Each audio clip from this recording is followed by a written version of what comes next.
Hello, everyone. Welcome back for another Fratarcangeli Friday Market Update. It's been a crazy couple weeks since I last seen you. We're sitting here today with earnings. We have 169 of the 500 S&P 500 companies reported earnings. 82% of them have beat on their top line, up from 67%. So we are off and running. We had two polarizing reports that I'll mention. Tesla, which came out with a little lighter earnings with their automotive sales. They were down yesterday approximately 6%, and today they're right back up and recovered that full amount. There's a number of good things going on with Tesla, with the robo-taxi, some of their cryptocurrency purchases. I would say that company's well-positioned for this next generation coming down the pipe. Visualize this, the number of human beings being outweighed by the number of bots within 5 years. Who's the leader as it relates to manufacturing bots? Tesla bots. Stay tuned for more about that. Secondly, we had Google report earnings, beating on both the top and bottom line. The stock was up approximately 3% on that news. The earnings season is often kicking, and I think it's going very well.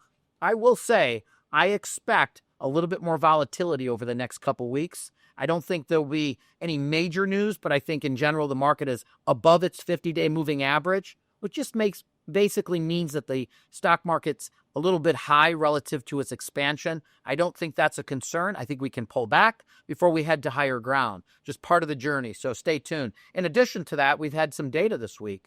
Home sales are down 2.7%. I believe that's a direct correlation to the fact that interest rates went from 4.1% within the last 30 days on the 10-year back up to 4.4% this morning.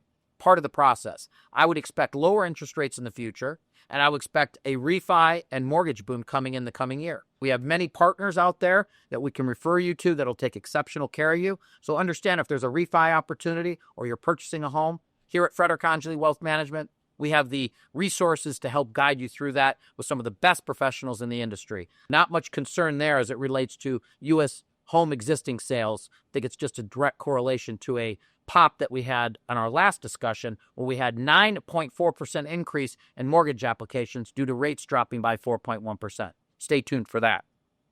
In addition to that, the Fed will speak next week on Tuesday, and that is going to be highly watched because we're really looking to see if Jerome Powell and the Fed lowers interest rates. The rest of the world is lowering interest rates.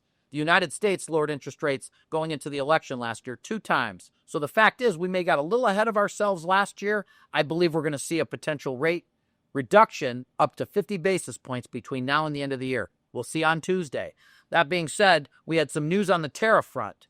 Japan and the U.S. came to an agreement on a 15% tariff across the board.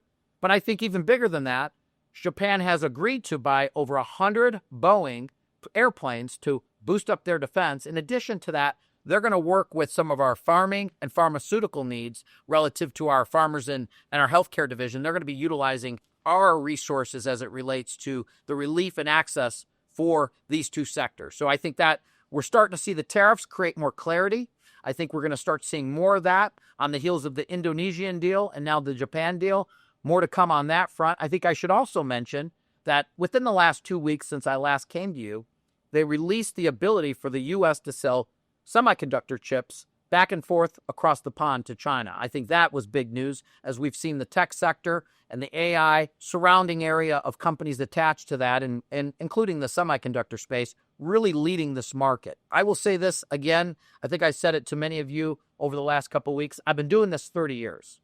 And I could tell you cautiously, I am more optimistic about the markets and the economy over the next couple of years than I probably have been my entire career. That being said, we wake up every morning watching, learning, and adapting to the changes that come so that we can be prepared and make sure that we're taking advantage of as well as being protective relative to your short-term, long-term, and ultimate goals for you, your family, and your businesses.